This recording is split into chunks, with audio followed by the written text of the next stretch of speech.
All right, this week on the Dubcast, part of the Roundball Australia podcast network, the A-League Women Grand Final is set, with Melbourne Victory set to host the Central Coast Mariners on Sunday after Emily Husband's side advanced under controversial circumstances. We'll do an in-depth preview for the game, recap what happened at Casey Fields, and discuss the state of the dub following it. Elsewhere, the Matildas are making like the village people and are set to go west. JJ announced his resignation as Football Australia CEO. Mount Druitt suffered their first loss in NPL New South Wales, while West Adelaide and South Melbourne are still undefeated in South Australia and Victoria. And Wellington have a new coach. Kind of. We'll explain the situation for those who haven't seen it. My name is Poletti, and Burke, you were at Casey Fields on Sunday. You got a front class seat to everything that happened. But I believe the best part of the weekend was you got to meet one of our fans. I did, yeah. So I had a dad and his daughter stop me during the game asking if it was me, to which I said yes. And then, had a nice chat with them about how they watch all our stuff and read all our stuff. And yeah, it was really great. If you see me somewhere, do say hi or don't, and then post about it later and be like, I did see you. It's fine either way. And for those watching on the YouTube channel, you're also sporting one of our brand new Roundball Australia jerseys that has started being delivered, Burke. Yep, showed up it showed up sometime today. When I got home from being out, it was ready and waiting for me. And I must say, it is very comfy. I quite like it. And I am hoping that mine will arrive in the coming days as well. But we do have two semi-final games to talk about. I think we'll do what our friends on the Far Post pod did, and I think we'll start with Victory 3, Adelaide 1, just because that's the easier of the two games to talk about, I think. Look, the result for this one was never really in doubt. Rachel Lowe opened the scoring in the 11th minute, and then from there it was basically one-way traffic. This was not anything to write home about in terms of Adelaide's performance, making this a contest over the two legs. Rachel Lowe out of the second for a brace. Sarah D'Apollonia popped up with a goal as well. Isabel Hodson, the very late consolation goal. But Burke, I mean, this is what Melbourne Victory have been doing all season. They've just been putting teams to the sword unless they've been facing Melbourne City. Yeah, it was a really complete performance from Victory. They did not put a foot wrong. I was also at this game. I was running late though, so I only got there for the second half, and I did get made fun of for that by Tom Samani, who was also in the press box. So I saw him there, and also at the Casey game. He's great value, Tom Samani, lovely guy. Luckily, I was not the one standing next to him when the cameras papped him. That was Anna Harrington, so I was safe this time, not on the broadcast. But yeah, no, Victory just were dominant in every way that they could have been. Unfortunately, Adelaide. See, the thing is that this is Adelaide's finals campaign. They're not tried and tested finals teams, so this is the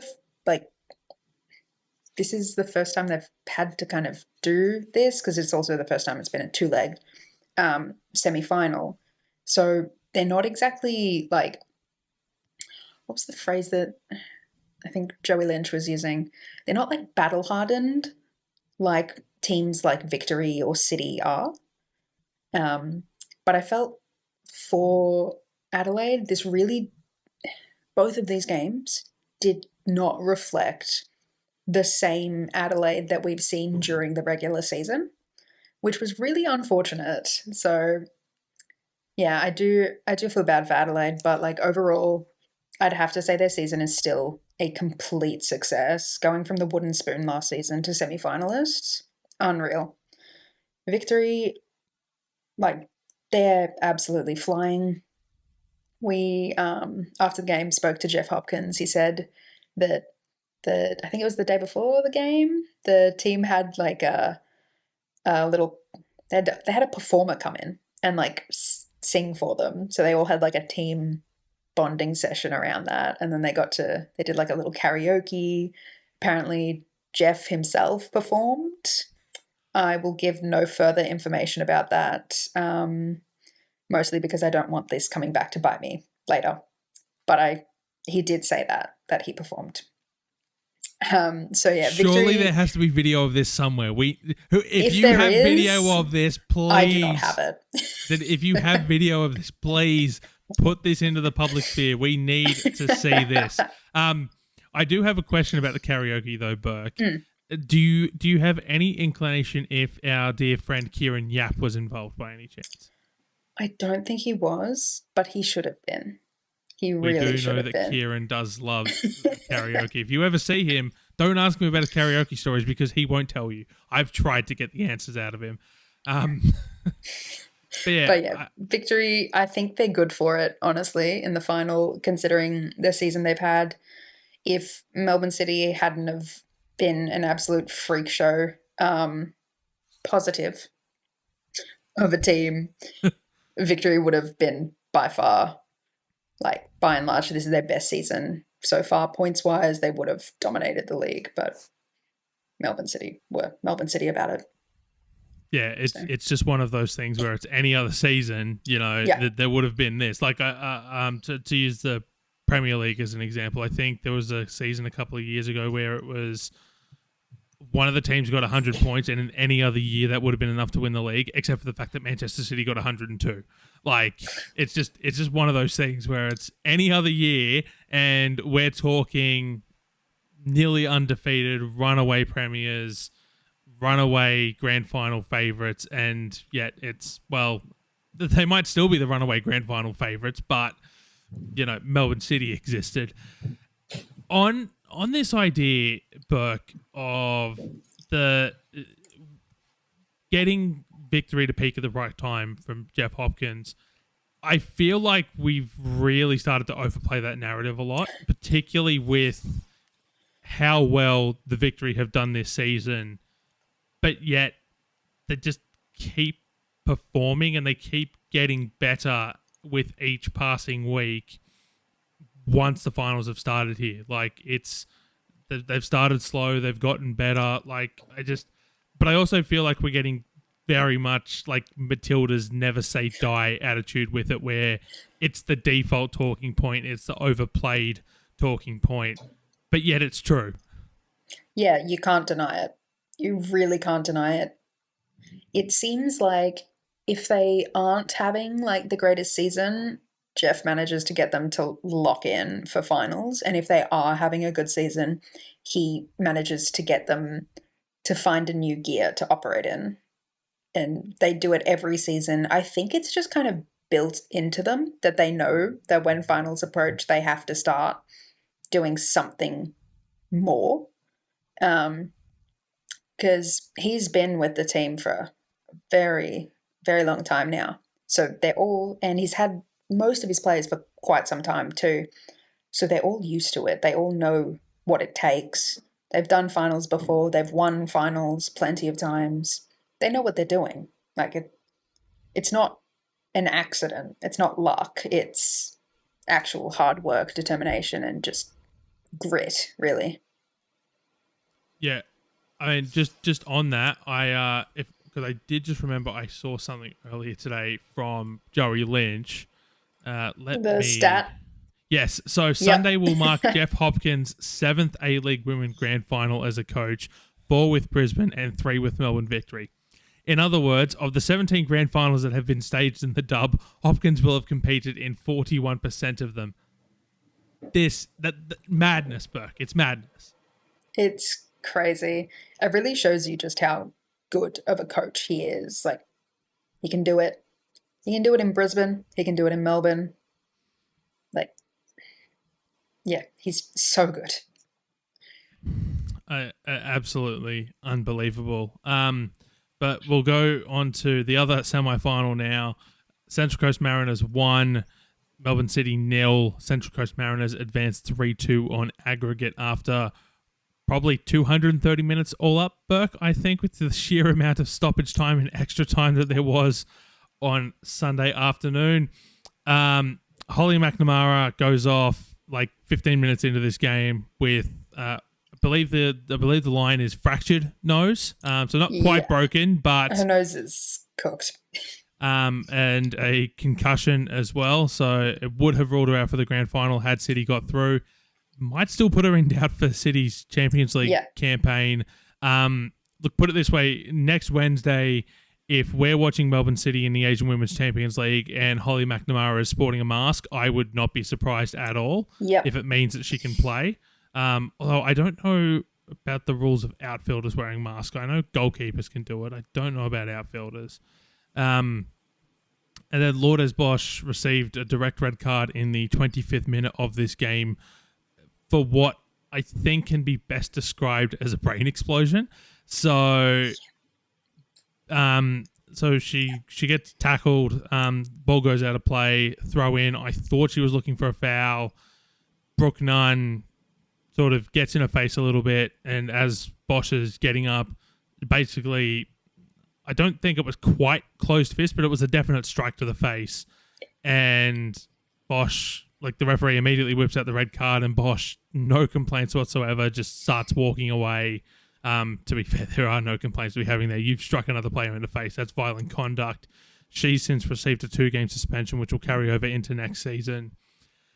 City down to 10 for over 100 minutes of this game, including the stoppage time at the end of the first half. Then Izzy Gomez scores in the 121st minute of the game from a very, very offside position, but it's not called by the assistant referee. And Central Coast Mariners advance 1-0, 3-2 on aggregate. I want to start with a very simple question here, Burke. Melbourne City, I understand that this is the way they've played all season. I understand that when you're down to 10, you know, everything's on the line. You don't want to change what's been working all season. But surely at some point, the high line has to go. Like, especially as you start teetering towards penalties, you know it's coming and you just have to hold out for another 5 minutes. Like, Melbourne City had their chances earlier in this game, but there was no way that they were getting past the Mariners as the game just continued on. And surely at some point, like, you get that sort of like little period at the start of extra time and half time of extra time. Surely you just shift things up a little bit, and I don't quite want to say park the bus, but park the bus. Yeah. I think they wanted penalties, especially when it got down to extra time. It was interesting, though, the way the substitutions played out, because they didn't put in Rihanna Polosina, who's a excellent penalty taker. I was really surprised that she didn't see the pitch at all during this game. Yeah,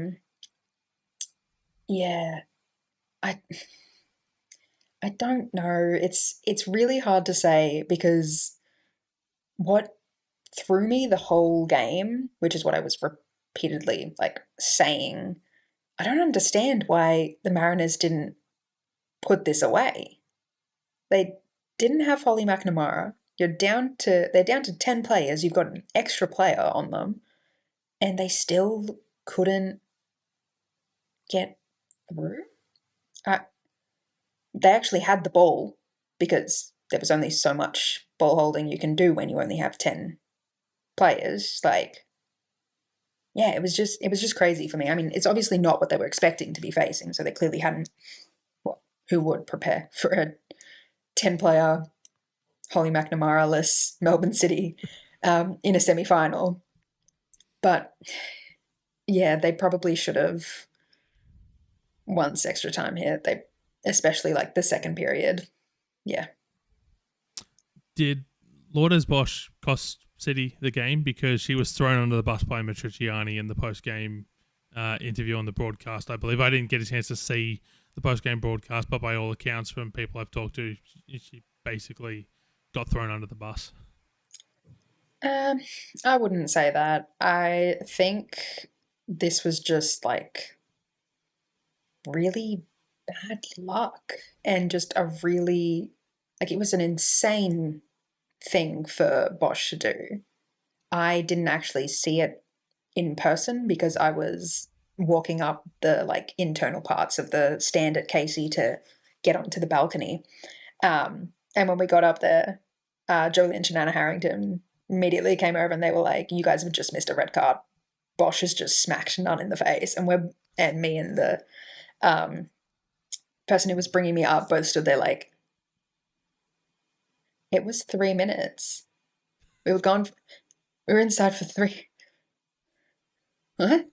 And Harrow had the Paramount Plus up on her phone, and she was like, "Look, we can show you. We can show you." She's like going back. She's like, "Look, I don't. Yeah, I really don't know what happened there. It was the absolute worst decision that anyone could have made at any point during that game, except for the decision that the lino made, or didn't make, I guess. I don't know. I don't know if it's really fair to like put the entire blame on her, because then you could just as easily say the blame's on Holly McNamara for having no self-preservation skills, which I don't obviously believe. Don't accuse me of that. I do think she doesn't have self-preservation skills, but I don't think that's that's a viable excuse for why City lost. When she gets some self-preservation skills, though, it's over. It's over for everyone. Just wish she already had them, so her brain wasn't scrambled. Um, yeah, I don't think it's fair to put it all on Bosch. Obviously, it puts them in a really difficult position, but it didn't look unwinnable at any point, in my opinion, because they were still pushing forward. Briley Henry was unbelievable, the amount of running that she did as like the lone. Do you still call it a 9 when there's 10 people on there? I don't know. As like the sole striker, she was just unbelievable. And Rebecca Stott had like a crazy run. I was on that balcony yelling about a polar bear in Arlington, Texas, but everyone else was like, "No, but she does it all the time. It's not that weird." And I'm like, "But she's still a defender in the front of the attack. Polar bear in Arlington, Texas." I don't know. Big argument. So yeah, they still had opportunities and chances. So I don't think it's really fair to pin it all on Bosch. You can say there's a large part of it is probably there, but it's not fair to say that she cost them the game, especially in the 25th minute. Like, you've still got 60 whatever minutes to play. So, and then another 30 after that, based on and then another 30 after that. Yeah. Okay, it's been the talking point. Izzy Gomez was like 500 meters offside. Okay, it was more like 2-3 meters. She was well offside. Yeah. Obviously, angles are deceptive on a television broadcast. We'll get into that. Don't you worry. We'll get into that. But it sort of led to what I want to talk about next with the post game. You were there, Burke. What happened between Brooke Nunn and Michael Matriciani and everything that's sort of come out of it since? Yeah, so this is everything that I saw. Other people may have seen differently. I wasn't on the sideline. I was still on the balcony at this point. After the final whistle, teams are like, the Central Coast is celebrating, City are not. Brooke Nunn has come across the pitch from the dugout, like doing the celebration sort of stuff, but then come all the way across to the sideline where the City fans are all kind of congregated. And she's run along the sideline and has been like, I think, razzing up the crowd, shushing them. I definitely saw her like spraying her water bottle at them, which really set off the City fans, understandably so. And I believe that's what Matriciani was reacting to. Not, I saw people saying like he was having a go at the referees or he was having a go at someone. It was that situation that he was reacting to, I believe, that got him that yellow card awarded after the game. Yeah, it wasn't like I see both sides of it. I can understand it. Like, you've just beaten the undefeated team. You're like high on adrenaline. Um, and so you're like having a go back at the fans who had probably been ragging on her the whole game because she was running up and down that side. Um, but it didn't feel very respectful of the situation, considering how they had won. So I can understand the reactions either way. I wasn't personally impressed by it. I didn't think it was very sporting. But you get all kinds of characters in this league. So to see someone doing that kind of thing, it doesn't surprise me, but I'm not personally a huge fan of it. I think that's the most fair way to explain what I'm thinking there. Yeah. No, that's fair. Look, I want to play devil's advocate a little bit here. Please, someone has to. In the world of sports, rivalries are the thing of legend. They're forged from moments like this. And look, was it probably the most sporting thing to do, as you put it? No, probably not. But that's going to get replayed on the highlight reels, assuming some camera caught it somewhere from, whatever. This is the thing that's going to become the stuff of legend in the Mariners City rivalry. If the Mariners go on to win the title and like round one next year, you book them against Melbourne City, you hope that Brooke Nunn is still here on loan or has signed a full-time contract with the Mariners. You turn this into something. And so that's sort of one side of it. And then the other side of it that I want to look at is anyone saying anything if this was Central Coast Mariners men versus Melbourne City men, and ignoring the fact that this wouldn't have happened because of VAR and it actually would have wiped the goal out, but everything else plays out the same.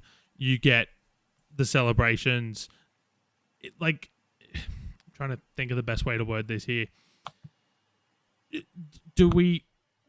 Why do we need to, and I say we as in, I have seen a lot of social media commentary, and I understand social media is not the be-all and end-all, about this idea of women's football need to be respectful. They can't be too aggressive. You can't swear. You can't do this. You can't do that. Almost like it's infantilizing what women's football is supposed to be. They're always supposed to be role models. They can't step out of line. They can't do anything wrong. But this is sport. This is what has been being fought for decades. It's sort of why should we be criticizing Brooke Nunn for having what might have been an over-the-top celebration, but ultimately a human reaction to emotion when, as I said, if this was a men's football game, it's going to be on the front page of all the papers. It's going to be rewarded. It's going to be, he's just showing passion. But if it's but it's Brooke Nunn, so we're like, well, no, this is unsporting. It's this, it's that, Burke. I think it can be both things at the same time, and I think it is. It's definitely just a player showing passion in the heat of the moment, but it's also unsporting. And I'd say the same thing about a men's player. Those kinds of moments where players rile up the crowd and it's not like a goal celebration, I personally find them tacky. But that's just the kind of person that I am. I know there are plenty of people out there who thought it was great and that she should keep doing it, and maybe she should, just to bring about more conversation, because there definitely is a sexist argument on this, because you're right. If it was a men's player, there wouldn't probably be any conversation about it at all. Or there'd be some, but it'd be people like me being like, I kind of think it's tacky. But, whatever. Um, yeah. So it's something that we're probably still not going to get away from for another couple of years if we're lucky. Um, but yeah, it's I'm trying to think of how I want to say what I'm trying to say. No, I think I've already said. I think I've said what I need to say there. Yeah. No, fair enough. Pick your own adventure next, Burke. Do we want to jump into our grand final preview, or do we want to have the unfortunate chat about VAR? Let's do VAR. Right. So, obviously, as we've talked about, Izzy Gomez offside. This would have been ruled out with VAR. I just look. I am so anti VAR in the A-League women's competition, and so for those who don't know, VAR, video assistant review. It is a staple of A-League men's games from game 1 to the grand final. As well as it is plenty of other leagues around the world. Basically, the referee gets a chance to listen to someone sitting in a booth who's able to look at the action, check replays, tell them to go over to a monitor to assess the situation for themselves if they want to. All those sorts of fun things. Look, ultimately, this is a game-changing moment that shouldn't have happened. This game should have probably gone to penalties and was very much going towards penalties. And as you so wonderfully wrote in a piece for Round Ball Australia, it did the fans and the players a massive disservice. Anyone involved in the A-League women a massive disservice that one of your showpiece games of the year ended in such a way that it did. But ultimately, I just look at it and I think that the A-League women needs to just stay as far away from VAR as possible. I think it's a situation where if you're going to spend that money, it needs to go elsewhere first. I think if you are prepared to commit, I think in the men, I keep hearing the number $1.5 million. If you're going, that is 2.5 A-League women salary caps. That is 2.5 A-League women teams just on VAR. So I think that's problem number one, is the finances aren't there. I think problem number two is the venues that they're being played at are just not suitable to do VAR to an efficient standard, because so I'll use Casey Fields as an example here. Looking at that particular broadcast angle, it's high up, it's on an angle, it's very similar to Wanderers Football Park where the angle is just so high up. And so when you only have a limited amount of cameras there, you don't, if they're all following the ball because that's what the producer in their ear is telling them to do, that main camera angle sort of zoomed in a little bit more. So you couldn't see if there was another player keeping Izzy Gomez on side from that angle across the entire field, and there was no other angle that I saw that would have shown the entire length of the field to indicate that there would have been a player keeping her on side. So what happens in the event that, something like this occurs again, but there is a player keeping, a Gomez on side? The broadcast certainly doesn't see it because you don't have the commentary facilities at somewhere like Casey Fields. They're usually they'd be calling remotely.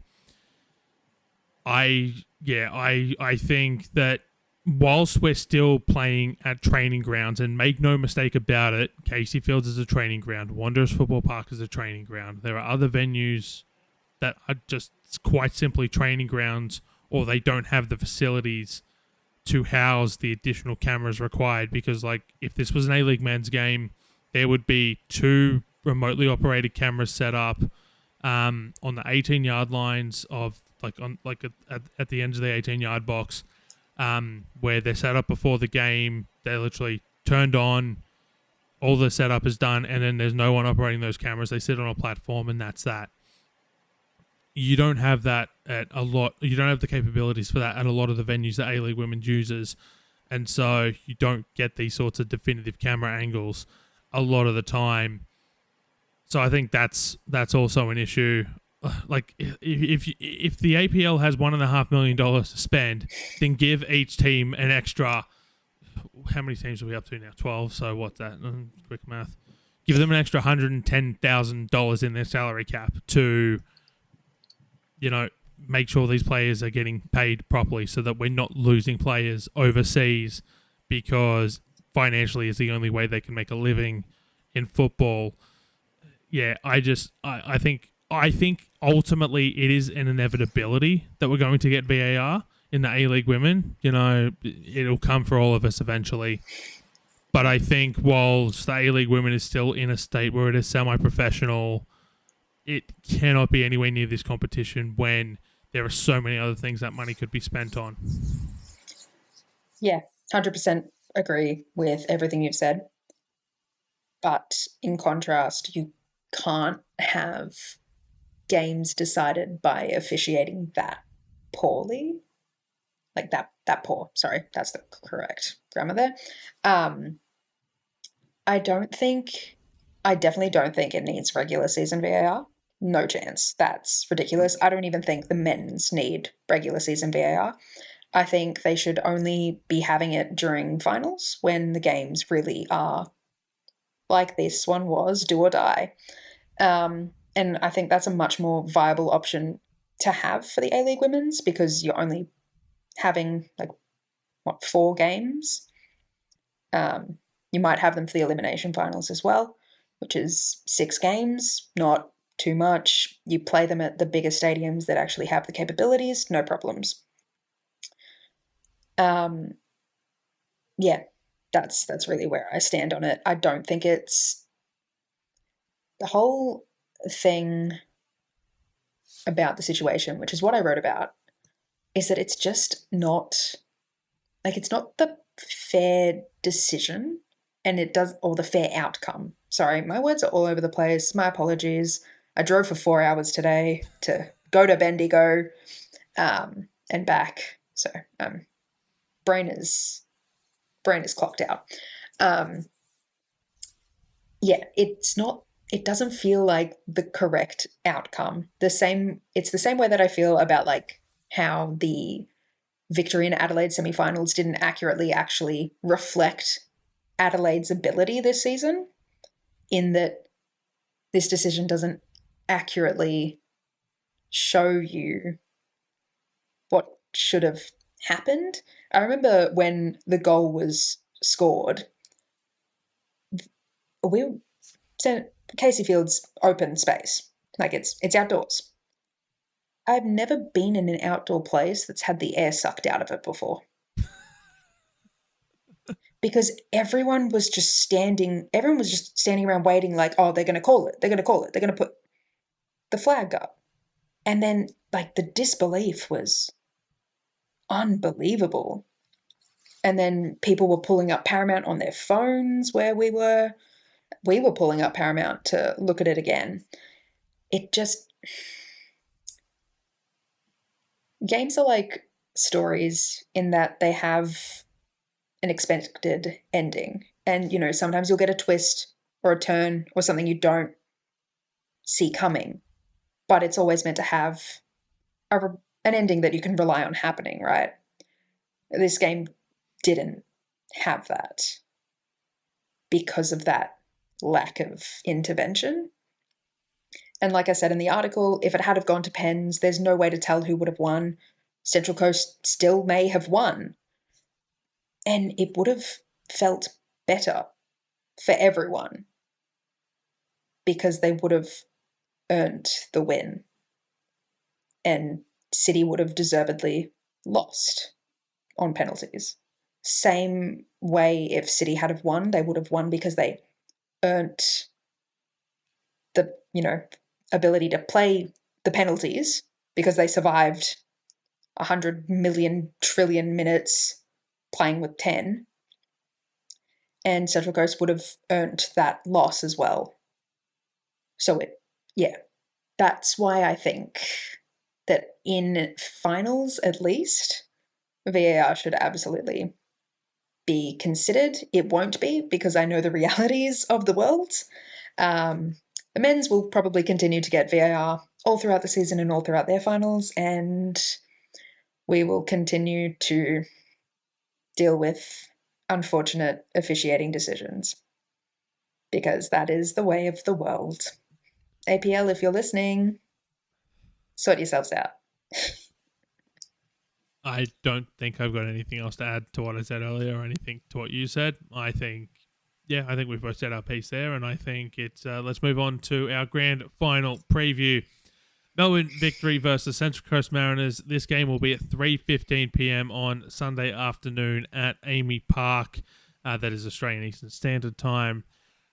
The regular season record between these three sides was a 1-1 draw at Unite Round. Yes, all the way back at Unite Round, which feels like a lifetime ago. A 2-0 win to Melbourne Victory in round 16 in Melbourne, and then a 1-0 win to Victory in round 23 in Gosford. Burke, the keys to victory, no pun intended here, for both sides. I mean, for the Central Coast Mariners, is it just as simple as saying, just keep doing what you've done all season? I think so. I mean, the real challenge that they have to face is that Victory are firing on all cylinders and haven't put a foot wrong in their last game. Well, I'd say last two games, except for when they conceded that first goal from Adelaide. Yeah, good luck to them, because they've done so much more running. They have a day less to recover and prepare. It's going to be very interesting. If Victory play as clinically as they played against Adelaide, I don't see anyone else winning or even kind of getting a sniff at it, unfortunately for Central Coast. Can either of these sides afford a slow start, or could this be a game where its first goal scorer wins? I wouldn't say either of them can afford a slow start, and I don't think either of them will want to or will try to. I think, if anything, it'll be easier for Victory to recover from a slower start than Central Coast. Because, again, this goes back to what I was saying about Adelaide. Central Coast have been in finals before, but not a grand final, I don't think. Not in the women's game. So they're not like, and this isn't to like degrade their footballing ability, but they're not weathered by finals. They haven't weathered finals before. They haven't done it before. Obviously, they're going to bring their A game. They're going to do everything they can, but it's not a situation that they've been in before. It's also it skews more to the younger side, their squad. But when you look at Melbourne Victory, they've got players like Gilnick, Chidiac, Kayla Morrison, Claudia Bunge, all of these like veterans of the game in general and of winning finals, which does give you an edge, because you know what to expect. You know the occasion, the celebration, the whole thing. They know what they're doing. So it'll be interesting to see how Central Coast step out for this. If they come out firing, I think they'll try and come out fast and kind of hit Victory first if they can. But yeah, the real key will probably be trying to get through Kayla Morrison and Claudia Bunge in the back. Yeah, no, I think that's a fair assessment. Look, for me, I think that this just needs to be as simple as just stick to the basics. I think for the Central Coast Mariners, I don't necessarily think it might be play the way they've played all season, but I think they need to avoid falling into the trap of playing the game that Melbourne Victory want them to play, because Melbourne Victory will set up in a way that will allow them to suck in their opposition, essentially. And like, if they want you to play down a level, they can make you play down a level. That's not to say that the Mariners can't, but I think the Victory will do it just a little bit better.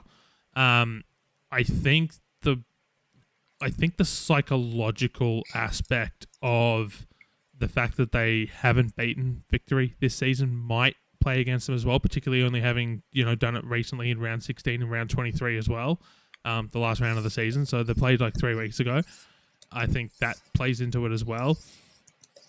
On the Melbourne side of things, I think their biggest strength all year has been their set pieces, and so I think I don't know if a dirty game is the right term to use here, but I think if they can make it stop-start football, there's no cohesion, there's no flow to it. It's like, and they can win more fouls than what the Mariners do in this game, particularly in dangerous attacking areas around the attacking third. I mean, I think back to the round 13 match that the Victory played against Sydney FC, and that Alana Yanchevsky free kick that sailed past Bree Edwards. Like, they don't even need a good set-piece opportunity to score the Victory. Like, Adelaide gifted them 2 goals last week from a corner. So yeah, I think Melbourne Victory might need to rely a lot on their set pieces here, because I think what we've seen from the Mariners is that they can also just play shutdown football, and they can wait, and they can be patient, and they can make this a slow counter-attacking game and just not allow for free-flowing football. So I think set pieces are going to be the key to victory for Melbourne, and I think the Mariners need to make sure that they don't fall into the trap of playing the game that the Victory wants them to play. Is my key to victory for the Mariners. Burke, a prediction, please. I'm thinking it'll be something like 3-1 to Victory. Okay.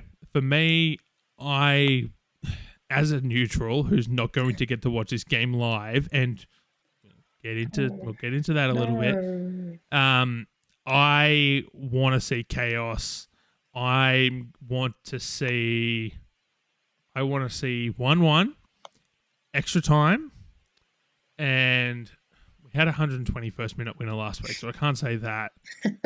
Okay, I want to see a 91st minute goal as soon as extra time starts to make it 2-1. Then another late equaliser to make it 2-2, and then penalties, and let God herself decide who wins this game. That's what I want to see as a chaos merchant. What I think will actually happen is, I think this will be Melbourne Victory 2, Central Coast Mariners 1. Pick whether it's regulation time or extra time. I could not tell you with these two sides. Who do you think will be the player of the match? Well, that's a really tough one. It's a really tough one. I'm going to say Aussie Kayla Morrison for sure. That is exactly who I was going to say. I think she'll put in an absolute shift in the backline, and as captain will absolutely rally her side. And yeah, if she gets her jaw broken, she'll cop that too. She'll probably, score a header if she's lucky. Yeah, Kayla Morrison for sure. Okay, so I was going to say Kayla Morrison as well. So I will change my pick, and I will say it's going to be Izzy Gomez. I think if the Mariners win, it will be because Izzy Gomez has put in a shift and a half like she did last week. I would be inclined to say Taylor Ray usually, but for obvious reasons, I can't.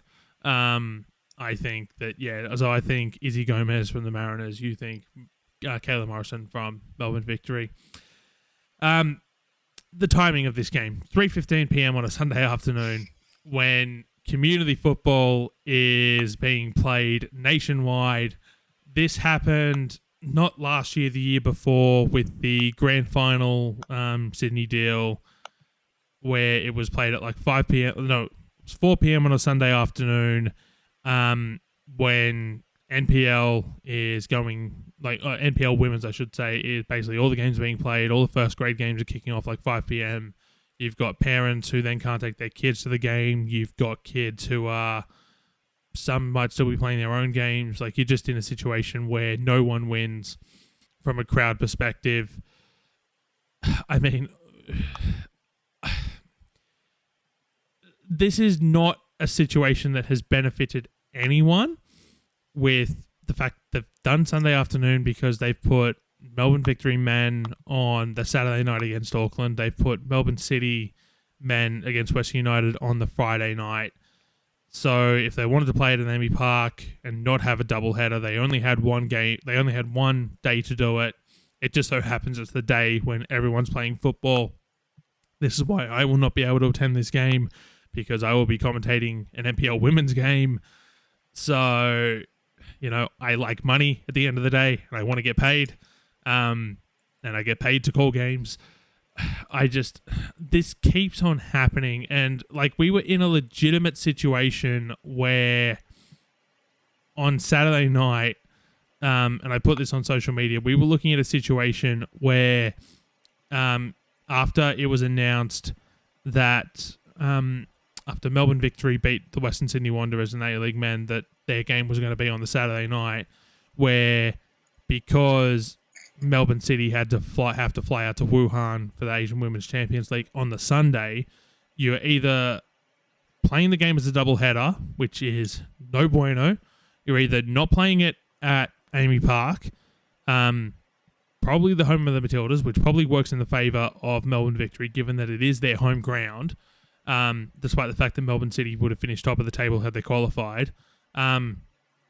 Or you're putting a situation where Melbourne City are playing on Sunday afternoon and then immediately flying out to Wuhan, win or lose. The APL have absolutely stumbled into the right solution and still somehow have pulled a negative out of it. This is getting ridiculous, Burke. Yeah, it's really possibly the worst time slot they could have gotten. And it's, you know, once again, the A-League women's falling victim of the horrible, horrible curse of being for women.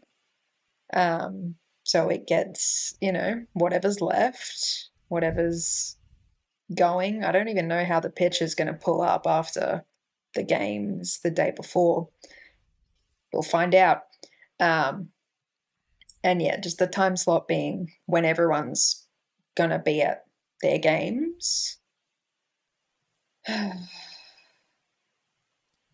But also, it's kind of like, you know, what else do? You don't, like, you push the men's game to the Sunday, you'll have people rioting in the streets that, you know, are probably people that should be at the women's game supporting their side there. But we won't go into that.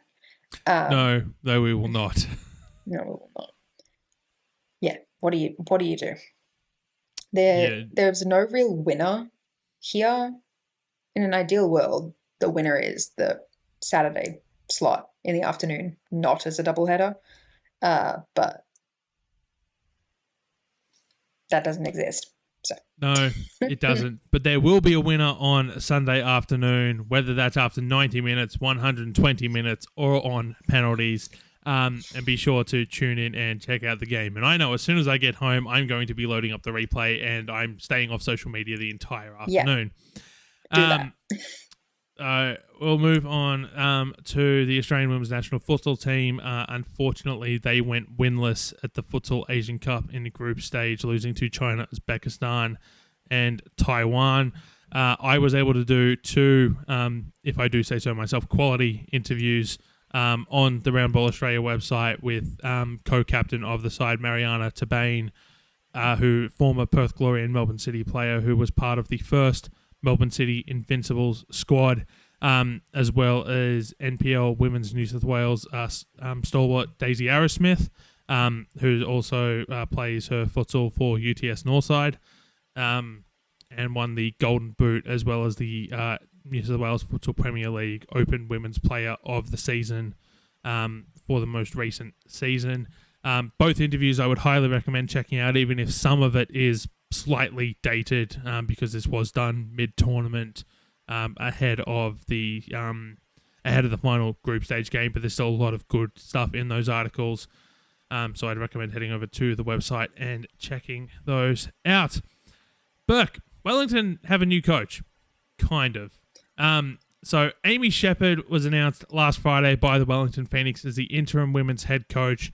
And in that announcement, she was also appointed as a full-time assistant coach, which Wellington believes makes her the only full-time assistant in the competition. And it's important to note here that some clubs don't even have full-time head coaches for their A-League women's side. Wellington Phoenix Director of Football Sean Gill noted the importance of investing in the program. The club is committed to investing in the women's program, and it's only right that our women's staff are on full-time contracts like their male equivalents, he said. In that same announcement from the Wellington Phoenix, they said they would announce a permanent appointment in late July. What could be happening in late July, Late Burke? July? That's so weird. Why would they be so specific about July? Look, for me, this is 2 + 2 = 4 here. The Wellington Phoenix have basically just told us who their next coach is going to be. And I can say that sources have told Roundball Australia that Bev Priestman will indeed be the next Wellington Phoenix head coach. Look, this is something I said all the way back in January when she was first spotted at Pararua Park. Yeah. I have been February, March, April. I have been on this for months now that she, I didn't think Wellington specifically. I said in January that she would be coaching in the A-League Women next season. Yeah. And it just so happens to be the Wellington Phoenix, unless by some crazy outcome that Wellington are just trolling everyone here and pulling off the world's biggest troll job. And my sources are not entirely truthful. That, this is going to happen. I will say, I have had this information for a couple of weeks. I was doing my due diligence to confirm it as best as I could. Unfortunately, Friday's announcement basically upped the timeline for that, and so I very much went into panic mode on Friday morning. It was kind of like, okay, I was making a lot of phone calls. I was doing a lot of things to basically fully verify the information I had been given. Look, what do we make of the decision? I think it's an interesting one. It's certainly not the choice I'd be making if I was the one appointing head coaches for a team that's based in New Zealand and has New Zealand international players playing for them when that particular coach was found to have spied on them during the Women's World Cup. Olympics, not the Women's World Cup. The Olympics. Sorry. My bad. Yeah, I wouldn't be keen to be playing under that coach if I was a New Zealand international or just, a Kiwi player. But that's just me. And I'm also not a Kiwi. I'm not from New Zealand. Maybe I'm just bitter on New Zealand's behalf. Maybe that's not the right word. I am bitter on their behalf because I still haven't seen Canada apologize for that, and they will forever be in my on my hit list for that. She's a good coach though. She got some great results with Canada, so it could be really good for the Phoenix if, I'm assuming she does have the squad on side. So, yeah. And, on the one side, it's, you've got another woman coaching in the A-League Women's. yeah. On the other side, she was banned from the sport for cheating. So it's like, Half yay. oh, sort of. Like, Like I'm one thumb happy up, one about thumb down. this, Like but I'm yay. not. It's like when like a problematic artist plays on the radio, but it's a really good song, or like in a club or something, and you're like dancing along, and you have to like be telling your friends, like, I hate this guy. I hate this guy's music, but oh my god, this song is so good. And because you're in the club, you have to listen to it because that's what they're playing. I think that's kind of the situation that Yeah, Wellington are no, in. I can relate to that. I one of the few times I have gone clubbing in my life, and one of the first songs they played was Blurred Lines, and I'm just like, That oh, this is song's a mood. he's a This is horrible, horrible this this person. this is a But mood like killer straight off the bat. but like it kind of like it's kind of got to be, like Yeah. kind of, he's a horrible person. This is a terrible song, but like it's kind of got to be. Like, what am I meant to do? No, I'm already here. absolutely. Yeah. So Bev Priestman set to be the next head coach of the Wellington Phoenix per sources to Roundball Australia. The Matildas return to Perth for a for two game series. They will play 2 games against Slovenia. Both of those will be at HBF Park, Perth Rectangular Stadium, on Thursday the 26th of June and Sunday the 29th of June. And then they will, a week later, play 2 games against Panama. The first one of those will be at Hands Oval in Bunbury. I have been diligently trying to work out how I'm going to get to Bunbury if I do decide to cross the Nullarbor to go to these games. So Saturday, July 5th there. And then Tuesday, July 8th, they will be back at HBF Park for the second of those 2 games against Panama. The Thursday game against Slovenia is the only one on free-to-air in this window. The other 3 will be Paramount Plus exclusives. Will the new coach be in place by then, Burke? From what I have heard, yes. My limited sources have said yes, and that the window against Argentina will be the last one that Tom Samani is in charge of. Yeah, honestly, let that man retire. Please, let that man retire. He has Yes. done enough. He has worked hard for the Matildas on like 3 separate occasions now. Please let him retire. Yes, let's indeed. What do you make of the opposition being Slovenia and Panama? There is an Asian Cup to prepare for. It's not exactly the most high-ranking opposition, but they are going to be games in Perth where, we are hosting the Asian Cup. The Women's Euros are going on, so that automatically knocks out, 15 of the possible opposition that Matildas would have liked to have played in this window. I know Brazil have games locked up against Japan. At least I believe there might be this window coming up, the May, June one. I don't know. The point is, a lot of the teams are booked out already, so the game's on home soil. You probably couldn't ask for 2 better games if you're a new coach trying to test out opposition, particularly across 2 windows, putting in new formations, tactics, all those sorts of things. But it's also Slovenia and Panama, and that's not a knock to either of those 2 nations. I mean, Panama made the World Cup, but they're not, high-ranking opposition. Yeah, for sure. And definitely not a knock against them. Lots of countries aren't high ranking because they haven't been invested in the way that they should have been, or the way that they should still be being invested in. So, all these countries do the best with what they have available to them, most of them at least. I think the games being in Perth is cool. I do not at any point for any of these games think that Sam Kerr will be there. She has a newborn. She is busy. If she were to leave her newborn, that would be it may be the first time you ever hear of a divorce happening before the wedding actually has occurred. and it would somehow be a legal divorce. I think they'd manage to make that happen, and would be deserved. Sam Kerr is not going to be at these games. I know the West Australian or someone has been writing like, maybe she'll make her comeback, home state. We would love that, but that is not going to happen. I'll eat my hat if that happens. I mean, look, I wouldn't want to be taking a 4-month-old baby on a transatlantic flight. No. I wouldn't want to take any sort of child on a transatlantic flight. But that's just me. I don't think Sam will be there. No, I don't think so either.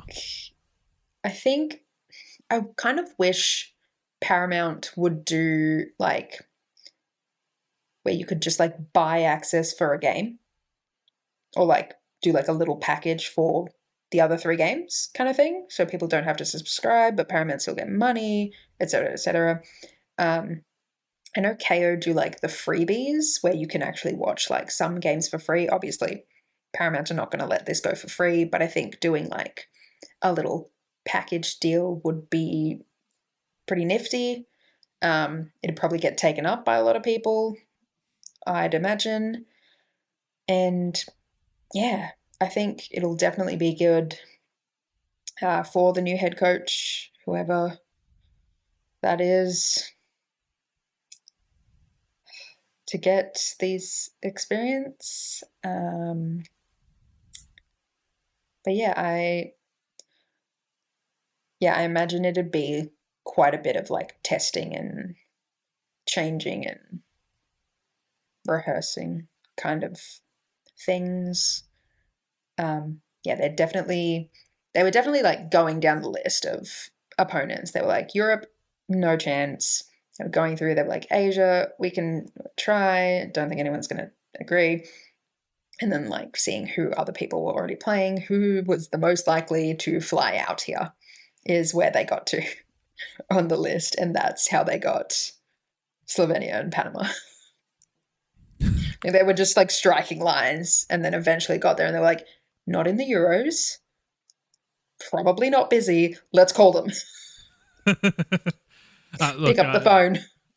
Look, I mean, these should still be good games nonetheless. And absolutely. For those of you who are in Western Australia, get to them if you can. James Johnson announced his resignation as Football Australia CEO last week. We did a discussion on the Friday edition of the Round Ball Australia podcast last week. It ends a 5.5-year stint in the role. The interim CEO has been announced as former Matilda Heather Garriock. She is the first woman to be in the role of Football Australia CEO. And if that name sounds familiar to you, it's because she's also been the one in charge of the Matildas coaching search for the last few months. And speaking of Garriock, she did a sit-down interview with Tara Rushton for 10 News. Was asked by Rushton. I haven't seen the entirety of this interview, I will say, but this was from the little social clip that they shared. What will Joe Montemurro offer that others haven't? Garriock then listed off the qualities of Montemurro, talked about his time at Melbourne City as well as up and down the pyramid within Australia, but it's not a done deal yet. This comes off the back of Andy Harper saying that Montemurro was quote-unquote locked in on an A-League Men broadcast. It comes off the back of French outlet L'Equipe reporting it as well. But this also comes off the back of both Andy Harper and Tara Rushton sort of soft launching, hard launching him during the last Matildas window against South Korea in Newcastle on the Paramount Plus broadcast. Was sort of like a nudge, wink, wink to the camera.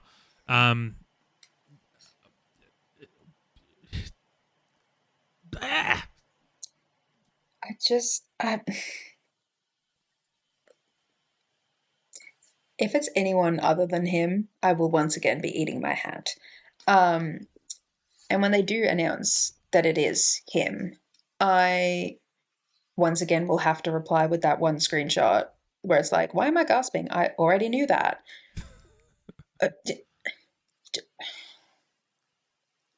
Why have we dragged this out so unbelievably long?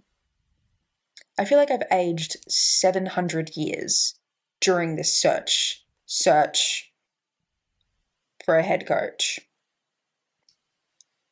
I don't even know what to say. What do you mean it's not a done deal yet? What do you mean? What could there possibly be that is stopping you from it being a done deal? Michelle Kang has added another 0 to the contract. Look, if Michelle Kang isn't going to buy Canberra United, I don't want to hear about her anymore. Okay? Don't want to hear about it. Don't want to hear about it. If she buys Canberra United, then we can talk. But I can't keep doing this. I can't keep doing this. I am at the end of my rope. I need that coach announced. Who else are they magicking out of thin air? Are they actually going to go with Aloisi just to piss us all off? Because they will succeed. They will succeed. If that happens, they will have.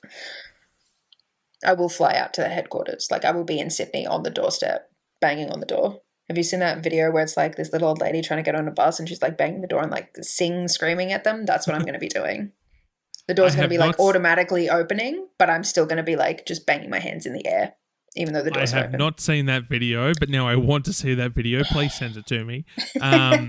And if you do that, I will take you for a coffee and a gluten-free pastry. Thank you so much. I will need it after using all that energy up banging on their door. Yes. Just quickly, because we are starting to run out of time. James Johnson, what have you made of his legacy? I think he's been really good. He's a football person through and through. And yeah, you can understand where he's come from in every decision that he's made. He's been a great supporter of the women's game, and I'm quite sad to see him go. Not too sure where he'll pop up next. I assume it'll be football related, probably just somewhere else. No one's in charge of anything around here at all. No, they are not. The next Matilda squad for the Argentina series will be announced today, I believe. So as you're listening to this, you might have already seen the squad. So we're not going to give our picks or anything like that. But it is important to note that Mackenzie Arnold will not be part of this squad. She took to social media over the weekend with photos of her left foot in a moon boot. Burke. More Matildas getting injured, but Tegan Micah, number one goalkeeper for both of these games? Tegan Micah, number one goalkeeper. Cool. Yeah. I'm glad we've settled on that. Not saying anything else. Yep. Argue with the wall. Yep. No, that is fair. In NPL news, Mount Druitt have now lost their first game. They suffered a 5-2 loss to the Newcastle Jets Academy at the Lake Macquarie Regional Football Facility in round 10 of the NPL Women's New South Wales, but they still sit on top of the table, 7 wins, 2 draws, 1 loss on 23 points. West Adelaide is still undefeated in NPL South Australia, 7 wins, 1 draw with a plus 16 goal differential. South Melbourne, 5 wins, 3 draws in NPL Victoria with a plus 17 goal differential. For contrast, in NPL Victoria, Heidelberg are just directly 1 point below them in second with 1 loss, so 5 wins, 2 draws, 1 losses. Their goal differential is plus 5. I think that tells you how well this South Melbourne side have been this season without having seen them play a single minute. Several more A-League women players have returned to the NPL New South Wales. So Jasmine Black is to the Northern Tigers, Amelia Cassar to the MacArthur Rams, Indiana Dos Santos to Bulls FC Academy, and Ella Abdul-Marsi returns to NWS Spirit and the Arctic Circle. I think that just about covers everything that we've got on the rundown here. Burke, a little bit of a longer one this week, which I think is in contrast to the shorter one we had last week. Yep, but we're making up for it. We are making up for it indeed. But that will do for this episode of the Dubcast, part of the Round Ball Australia Podcast Network. Get to the grand final if you're in Melbourne. Buy a ticket. Go to the game. If you're not, watch it on TV. Do what I'm going to do and have the Paramount Plus stream up on my phone. and I will try to sneak glances of it while I'm calling a game. You know, technology is a wonderful thing. Just listen to the grand final however you can, and take full advantage of it, because it will be gone for another 6 months after this, and I will be very, very sad. Yep, me too. I will be at the game. I don't know if I'll be wandering amongst the crowds, but if you see me, say hi again, or don't. Up to you. But do get around. Do get around. It'll be a cracker regardless. It always is. It's the dub. And tickets are reasonably priced. I believe $25 for adults for basically every single ticket in the ground. Might even be $20. I'm not too sure. I saw one of those two prices. I can tell you that it's one of those two prices. And we'll be back next week to chat grand final. We'll look ahead briefly to Melbourne City's Asian Women's Champions League campaign, as well as have our A-League Women season review in full on Wednesday. But thank you very much for listening. Goodbye.